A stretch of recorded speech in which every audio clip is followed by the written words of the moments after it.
Ilang manggagamot na tumingin sa inyo? Nagpas po ng 20 siguro. Lagpas ng 20. Lahat. Pero dito lang sa Pampanga yun. Opo, wala sa ibang lugar. Walang iba sa lugar. Ang sabi ng naggamot sa inyo ay meron daw ano? Yung iba po sabi matandang pila, yung iba po panlalamig sa katawan. Tapos yung pong pinakahuli, yung nanggamot sa akin, sabi po may kinukulam na. Kinukulam ka. Opo. Pangatlo, sinabi mo pala kanina, dahil na-interview na kita, ginamot kayo ng pare. Opo, opo. Anong ginawa sa inyo ni Father? Exorcism po, exorcism. Pero nakausap ni Father.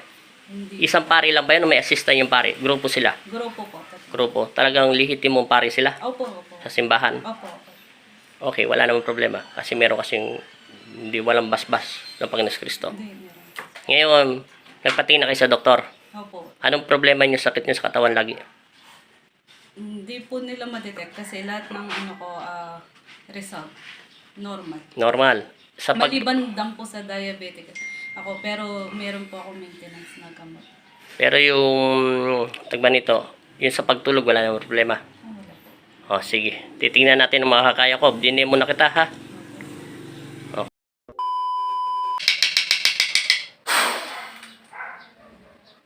Kasintabi po, Panginoong Hesus sa tamang Nazareno, muli po kong tatawag bilang instrumento nyo. Nasa inyong harapan ang inyong anak at muli pong at mananalig at mananampalataya. Nasa inyong harapan ang inyong anak upang tanggalin ang masamang espiritu na umaalilis sa loob ng katawan ng taong ito. Maraming salamat po. Amen. Tatanungin kita, masamang espiritu, ewan ko kung anong nilalang ka. Ipagkaloob mo sa akin, Ella, ang iyong mga mata, upang makita ko ang aking kalaban. Hindi kita sasaktan sa loob ng katawan niya. Pero alam ko nandiyan ka sa loob ng katawan niya. Pwede ba kita makausap bilang instrumento ng Diyos? Tinatanong kita, o pwede ba ako makipag-usap bilang instrumento ng Diyos? Kakausapin mo ko hindi. Kakausapin mo ko hindi. Ipikit mo yung mga mata niya. Kung ayaw mo durugin ko ang mga mata mo sa loob ng katawan niya. Lalaki ka, babae? Sagutin mo yung tanong ko, kilala mo ba si Jesus Cristo? Sa pangalan ni Jesus. Sa pangalan ng Ama. Kilala mo ba si Jesus Cristo? Kilala mo ba si Jesus Cristo? Babae ka, lalaki? Babae ka, lalaki? Magnetiko, painitin ang buong katawan niya. Kilala mo ba si Jesus Cristo? Hindi mo, ayaw mo kong kausapin. Binibigyan pa kita ng pagkakataon na magbagong buhay o magbalik loob sa aking Ama.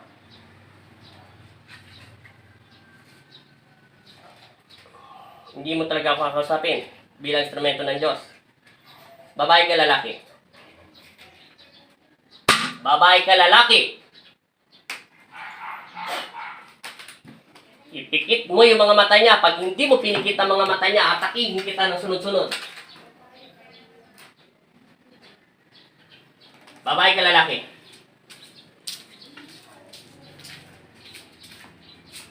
May galing ka ba sa taong ito? Ipikit mo yung mga mata niya. Ipipikit mo yung mga mata niya o dudurugin kita dyan sa loob ng katawan niya. Babae ka, lalaki?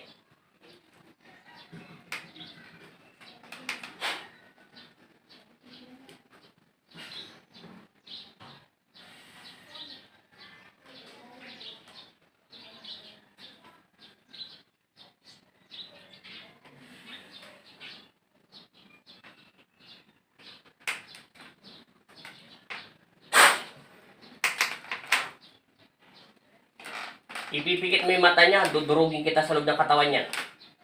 Ano? Pasintabi po ba ng Jesus sa mga Nazareno? Ididilat ko muna po ang kanyang mga mata at isipan at puso. Amen. Makinig ka sa akin. Maririnig mo ako. Ano ang pangalan mo? Ano ang pangalan mo? Ano ang pangalan mo? Tinatanong kita, babae. Ano ang pangalan mo? Ikaw ang tinatanong ko anong pangalan mo. Hindi mo alam kung anong pangalan mo? Kasasabi mo lang kanina sa akin ang pangalan mo. Anong pangalan mo? Anong pangalan mo? Hindi mo alam pangalan mo? Tinatanong kita kung anong pangalan mo. Carlet. Carlet, pakinggan mo ako.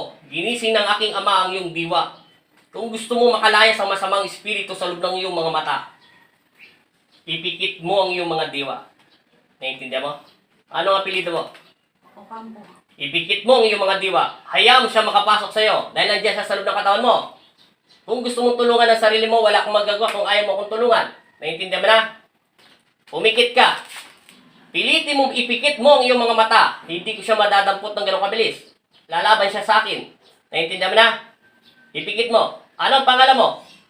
Carlet. O, pikit mo ang mata mo. Pasintabi ulit Panginoong Jesus at amang Nazareno. Tinatawag ko sa espiritual ng Panginoon Kristo ang taong nananakit o anumang espiritu nagpapasakit sa loob ng katawan ng taong ito. Inuutusan kita sa pangalan ni Jesus. Oo. Pwede ba kita makausap bilang instrumento ng Diyos? Oo. Babae ka lalaki? Babae. Tao ka hindi? Tao ka hindi? Kao. Sige, galit ka ba sa kanya hindi? Oo. Bakit ka nagagalit? Hindi ko alam. Hindi mo alam nagagalit ka sa kanya. Sampaling kita dyan, sinungaling ka eh. Bakit ka nagagalit sa kanya? Niingit ako. Bakit ka nainggit? Ah, hindi ko alam. Buhay kang tao? Oo. May pamilya ka? Oo.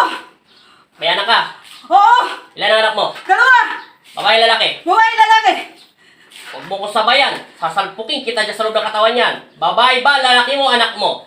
Babae, lalaki. Dali dalawa anak mo. Oo. Anong panganay? Babae, lalaki ang panganay. Babae. Sige. May trabaho ka, wala? Wala. Asawa mo, may trabaho? Wala. Amen.